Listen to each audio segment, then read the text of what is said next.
memulai materi Safety Talk. Apakah bapak-bapak sudah sarapan? Apakah bapak-bapak dalam kondisi fit untuk siap bekerja? Bagus. Nah, karena kondisi fit untuk bekerja itu sangat bagus untuk kita melakukan suatu aktivitas, apalagi bekerja di lingkungan tambang seperti ini. Materi Safety Talk yang akan saya bahas hari ini adalah tentang near miss. Near miss atau hampir celaka merupakan suatu kejadian yang nyaris terjadi kecelakaan yang dapat mengakibatkan kerugian, baik itu cedera ataupun juga kematian. Nah, jadi contoh skenarionya seperti ini bapak-bapak. Ada seorang karyawan yang sedang asik bermain handphone, tetapi dia tidak melihat kondisi jalan di depannya. Sedangkan ada seorang operator forklift yang sedang mengendarai forklift secara mundur, tetapi operator tersebut tidak melihat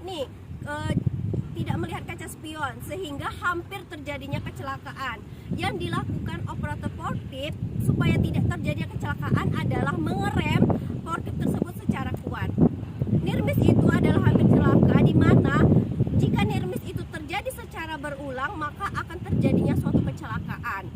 Beberapa contoh near miss yang ada di lingkungan kita, saya akan kasih contohnya seperti hampir terkena benda yang jatuh dari atas, seperti obeng dan lain sebagainya.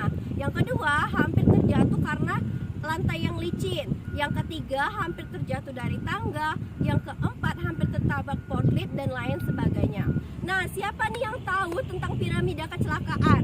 Jadi di piramida kasus kecelakaan itu terbagi menjadi 600 kasus, di mana 600 kasus itu 30 kasusnya menyebabkan kerusakan, dan juga terdapat 10 kasus yang menyebabkan cedera ringan, dan juga ada 1 kasus yang menyebabkan cedera parah atau bisa menyebabkan kematian. Jadi kita semua harus berhati-hati bapak-bapak dalam menjalani suatu aktivitas yang berada di lingkungan tambang, karena bahaya selalu ada di sekitaran kita.